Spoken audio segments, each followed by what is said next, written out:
ಪೌಷ್ಟಿಕ ಫುಡ್ ಚಾನಲ್ಗೆ ಸ್ವಾಗತ. ಇಂದಿನ ವಿಡಿಯೋನಲ್ಲಿ ಮಾವಿನಕಾಯಿ ಚಿತ್ರಾನ್ನ ಮಾಡೋ ವಿಧಾನನ ನೋಡೋಣ.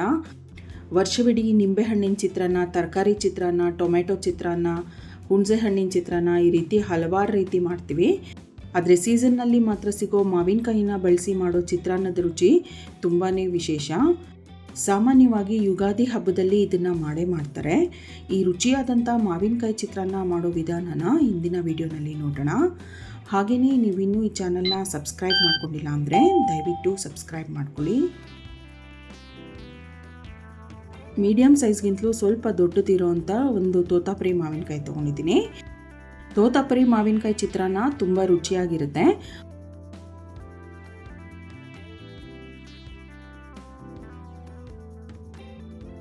ಮಾವಿನಕಾಯಿ ಸಿಪ್ಪೆ ತೆಗೆದುಬಿಟ್ಟು ಇದನ್ನು ತುರಿಬೇಕು.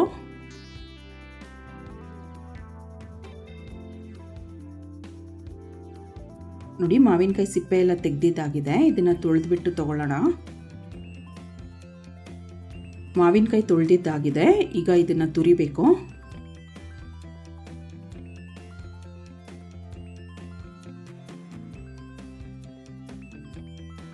ನೋಡಿ, ಒಂದು ಮಾವಿನಕಾಯಿಂದ ಇಷ್ಟು ತುರಿ ಬಂದಿದೆ. ಇದನ್ನು ಸೈಡಲ್ಲಿ ಇಟ್ಬಿಟ್ಟು ಒಗ್ಗರಣೆ ಮಾಡ್ಕೊಳ್ಳೋಣ. ಬಾಣಲೆಗೆ 5 ರಿಂದ 6 ಸಣ್ಣ ಸೌಟಷ್ಟು ಎಣ್ಣೆನ ಸೇರಿಸ್ತಾ ಇದ್ದೀನಿ.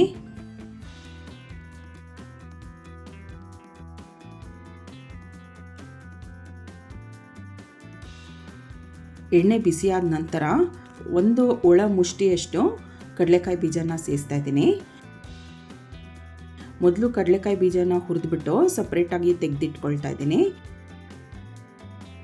ಗೊಜ್ಜು ಅನ್ನ ಎಲ್ಲ ಕಲಿಸ್ತೀವಲ್ಲ, ಆವಾಗ ಮೇಲೆ ಸ್ವಲ್ಪ ಕಡಲೆಕಾಯಿ ಬೀಜ ಹುರಿದಿರೋ ಅಂಥದ್ದನ್ನು ಸೇರಿಸಿದ್ರೆ ಗರಿ ಗರಿಯಾಗಿ ಹಾಗೇ ಇರುತ್ತೆ. ನೋಡಿ, ಚೆನ್ನಾಗಿ ಗರಿ ಗರಿಯಾಗಿ ಫ್ರೈ ಮಾಡಿರೋಂಥ ಕಡಲೆಕಾಯಿ ಬೀಜನ ಎಣ್ಣೆಯಿಂದ ತೆಗೆದುಬಿಟ್ಟು ಇನ್ನೊಂದು ಪ್ಲೇಟಲ್ಲಿ ಇಟ್ಕೊಳ್ತಾ ಇದ್ದೀನಿ.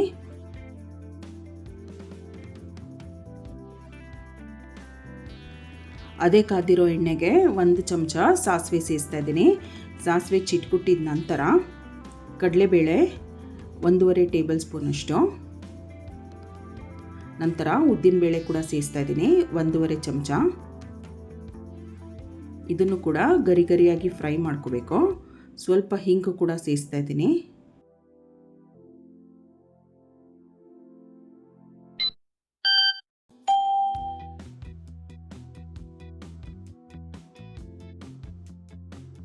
ಇದೆಲ್ಲ ಗರಿ ಗರಿಯಾಗಿದೆ. ಉಳಿದಂಥ ಪದಾರ್ಥಗಳನ್ನ ಸೇರಿಸೋಣ.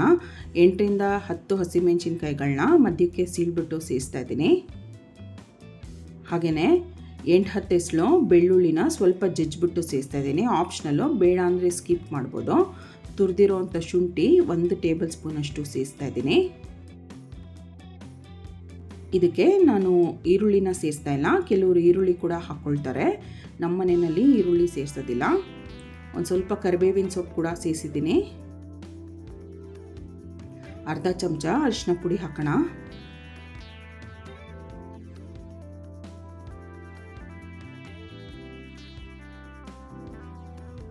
ರುಚಿಗೆ ತಕ್ಕಷ್ಟು ಉಪ್ಪು ಸೇರಿಸ್ತಾ ಇದ್ದೀನಿ.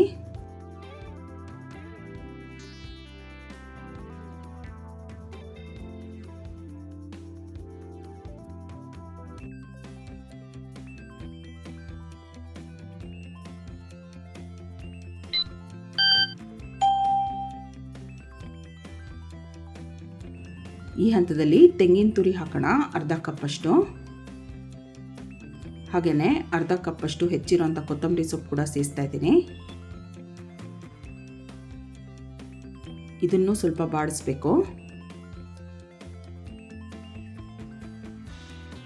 ಇದೆಲ್ಲ ಚೆನ್ನಾಗಿ ಬಾಡಿಸಿದ ನಂತರ ಮಾವಿನಕಾಯಿ ತುರಿ ಸೇರಿಸ್ಬಿಟ್ಟು ಸ್ಟವ್ ಆಫ್ ಮಾಡಿಬಿಡೋಣ. ಆ ಉಳಿದಿರೋ ಅಂಥ ಬಿಸಿ ಇರುತ್ತಲ್ಲ, ಬಾಣಲೆ ಬಿಸಿ ಇರುತ್ತಲ್ಲ, ಅದರಲ್ಲೇ ಮಾವಿನಕಾಯಿನ ಬಾಡಿಸ್ಕೊಂಡ್ರೆ ಸಾಕು. ಮಾವಿನಕಾಯಿ ತುಂಬ ಬೆಂದುಬಿಟ್ರೆ ರುಚಿ ಇರೋದಿಲ್ಲ.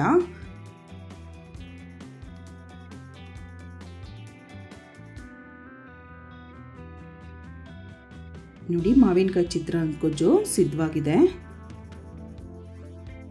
ಈ ಗೊಜ್ಜನ್ನು ಇನ್ನೊಂದು ಡಬ್ಬಿಗೆ ತೆಗೆದಿಟ್ಕೊಂಡು ಫ್ರಿಡ್ಜಲ್ಲಿ ಇಟ್ಟು ಬೇಕಾದಾಗ ನಾವು ಬಳಸ್ಕೋಬೋದು.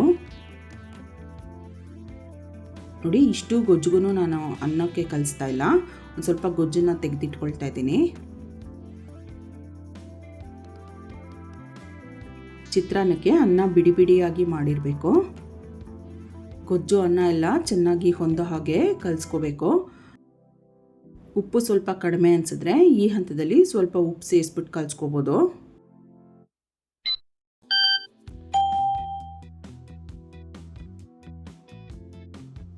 ಅನ್ನ ಗೊಜ್ಜು ಎಲ್ಲ ಚೆನ್ನಾಗಿ ಹೊಂದೋ ಹಾಗೆ ಕಲಸಿದ ನಂತರ ಹುರಿದಿಟ್ಟಂಥ ಕಡಲೆಕಾಯಿ ಬೀಜನ ಸೇರಿಸ್ತಾ ಇದ್ದೀನಿ. ಕಡಲೆಕಾಯಿ ಬೀಜ ಸೇರಿಸಿದ ನಂತರ ಮತ್ತೊಂದು ಸರಿ ಮಿಕ್ಸ್ ಮಾಡಬೇಕು. ಈ ಚಿತ್ರಾನ್ನ ಬೆಳಗಿನ ಬ್ರೇಕ್ಫಾಸ್ಟ್ಗೆ, ಮಕ್ಕಳು ಟಿಫಿನ್ ಬಾಕ್ಸ್ಗೆಲ್ಲ ಸುಲಭವಾಗಿ ಮಾಡ್ಕೋಬೋದು. ರುಚಿಯಾದಂಥ ಮಾವಿನಕಾಯಿ ಚಿತ್ರಾನ್ನ ಸಿದ್ಧವಾಗಿದೆ. ಈ ಟೇಸ್ಟಿ ರೆಸಿಪಿನ ನೀವು ಕೂಡ ಟ್ರೈ ಮಾಡಿ ನೋಡಿ. ತಪ್ಪದೇ ಈ ಚಾನಲ್ನ ಸಬ್ಸ್ಕ್ರೈಬ್ ಮಾಡ್ಕೊಳ್ಳಿ. ಈ ವಿಡಿಯೋನ ಲೈಕ್ ಮಾಡಿ, ಶೇರ್ ಮಾಡಿ. Thank you.